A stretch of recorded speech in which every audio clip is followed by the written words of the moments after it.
Ayan, naka wave wave siya. Diretso na tayo ha. Ayan, kanto by kanto. Ayan, makinis na portion dito. Dito rin. Tapos ayan, naka wave pa rin. So it means code 1. Yung akala ng iba ito ay Buddha deposit. Ito ay wine glass. Nakatayo siya. So obviously wala yung item dito. Instead kung ito ay nakakulog. So ang batong ito ay naka-plaster dati dyan. Pero pinag-interesan na ng mga naunang mga explorer, hinukay nila pagkagabi.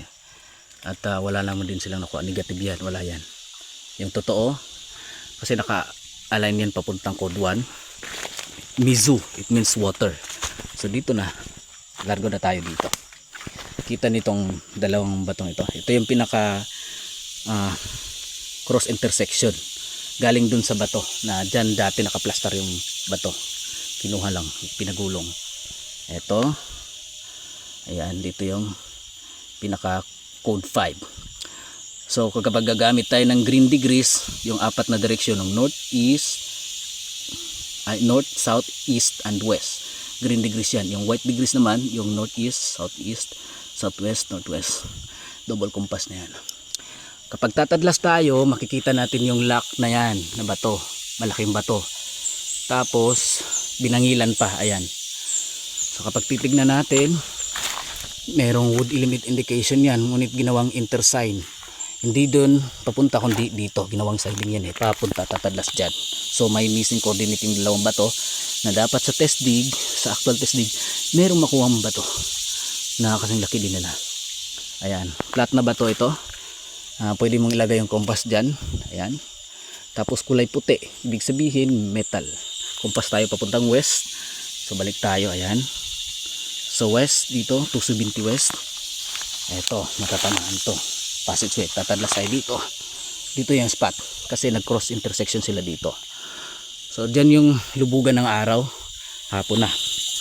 Okay, kapag mag clock and compass na naman tayo ay sa northeast. Ayan, ito, northeast, 45 degrees. Gawin natin yung alas 2 yung bato diyan. Tapos dito na naman ay sa southeast naman, perfect pa rin na masasapol sa tamang 3 grams. Southeast, ito to, southeast, ulitin ko.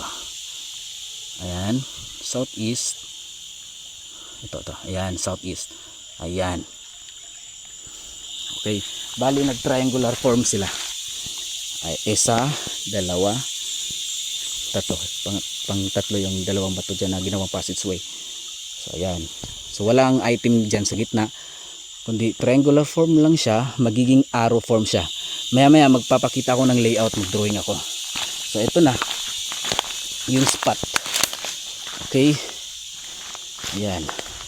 So gagamit na tayo ng ating Japanese wand. Let's proceed this para panukat ng dimension ng object. Okay, let's proceed to the second option. Ito yung paggamit ng Japanese wand para masukat yung dimension ng object, kung gaano kalaki. So ganito lang yung paghawak. Ayan. Tapos ayan mo siyang gagalaw ng kusa para makuha natin yung kanto at yung siding. So kanto by kanto tayo. Hanapin natin, okay? Ganito.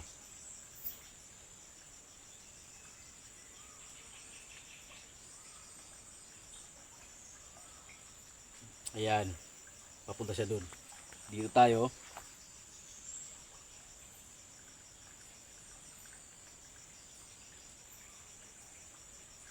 Pabalik siya dito. Dito na naman tayo.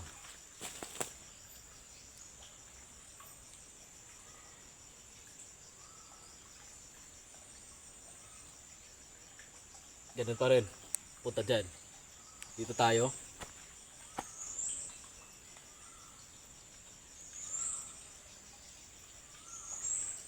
Ayan, babalik siya dito. So hanapin natin yung pinaka kanto niya.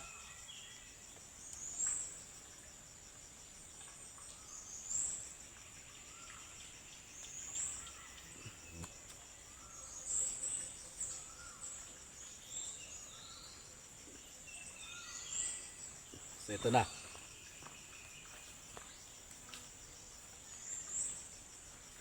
Yan. Yung isa.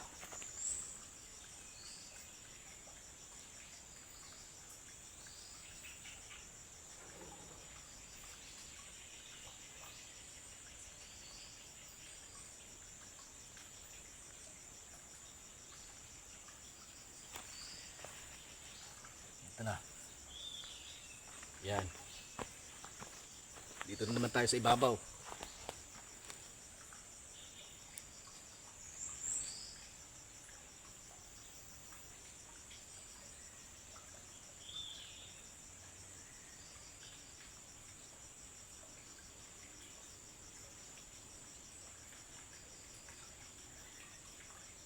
Okay.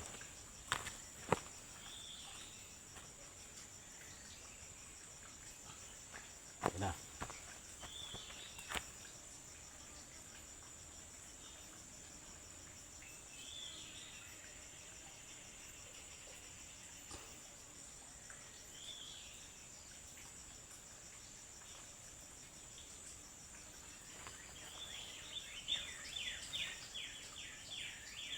Ito na. So, ayan na. So, nakuha na natin yung pinakakanto niya. Okay. So, dito sa gitna, talagang gagalaw na yan. Iikot na yan. Pabayaan lang natin.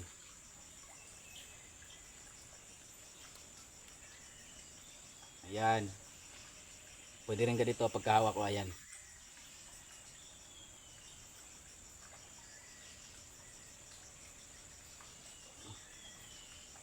Ayan. So, kada kanto, ikot na yan.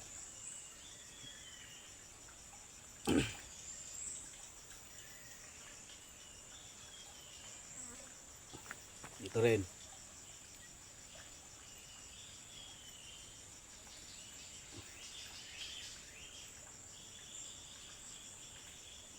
So, kapag lalagpas Okay, siya, this is our schematic diagram for engineering layout, and we have also three categories, which is mauna si triangulation with missing coordinates. Itong dalawang batong ito na yung missing coordinate ayan, mismo. balik siya. Box representing as deposit. So which is meron siyang treasure bury layout na 159 pattern. Kasi given ang creek dito at pati dito yung malaking load, hindi ko na nasama sa vlog. Mula sa code 9, nagsasaad siya dito ng miso, code 1. Dito. So magiging 159 pattern siya.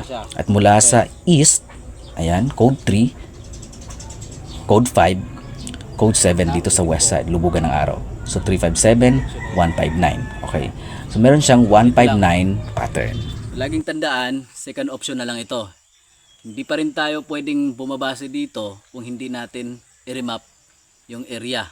Dahil kung gagamitin natin ito kung saan saan natin i-detect, ay wala itong kabuluhan. Hindi ito gagana. So napaka-importante pa rin, since na-remap na natin ito, madali na lang i-check kung gaano kalaki yung items. Ito, yun talaga ang purpose nito. Okay?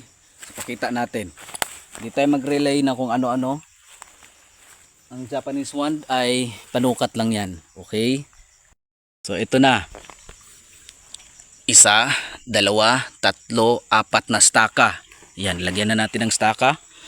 So automatic na nakukuha na talaga natin yung dimension niya. Parang 1 foot yata tong dito na kanto, dito rin 1 foot. Dito parang hindi umabot 1 foot. Basta ito nakuha na natin. So parang ammunition box lang or box type lang. Hindi naman nicho kasi yung nicho pahaba. Kapag pa-circle naman, drum deposit yun. So talagang eksakto siya sa gitna talaga ng dalawang passage. Yung isang bato at yung dalawang bato, ikalawang bato ay dapat sana ay meron tayo mahukay dito. Kapag mag-actual test dig na, dapat may isang bato na pangatlo. Kasi missing coordinate niya yung isang bato, ulitin ko, yung batong dalawang ito ay mayroong missing coordinate sa gitna. So dito, meron tayong mabubunot dapat dyan na isang bato. So talagang naka-align siya papuntang east na meron siya bato na ayan, sinadyang binangilan. Ayan. Okay. So makikita po natin. So laging tandaan, hindi tayo magre-rely sa kung ano ang gagamitan. Ang pinaka-importante, remapping, at dapat meron tayong alam sa paggamit ng compass. Dapat alam natin yung mga compass orientation. Maraming secrecy. Kaya nga ituturo ko sa inyong paisa-isa. So maraming salamat at hanggang sa muli. Ulitin natin ha. Last, ito. Ayan. Galing dito sa item. Tatadlas dun sa kinaroonan ng bato dati. Ayan. So dito sila mag-intercept, mag-cross. papunta din sa dyan sa creek. Meron din creek boundary na yan. So hanggang dito lang at maraming salamat sa inyong panonood.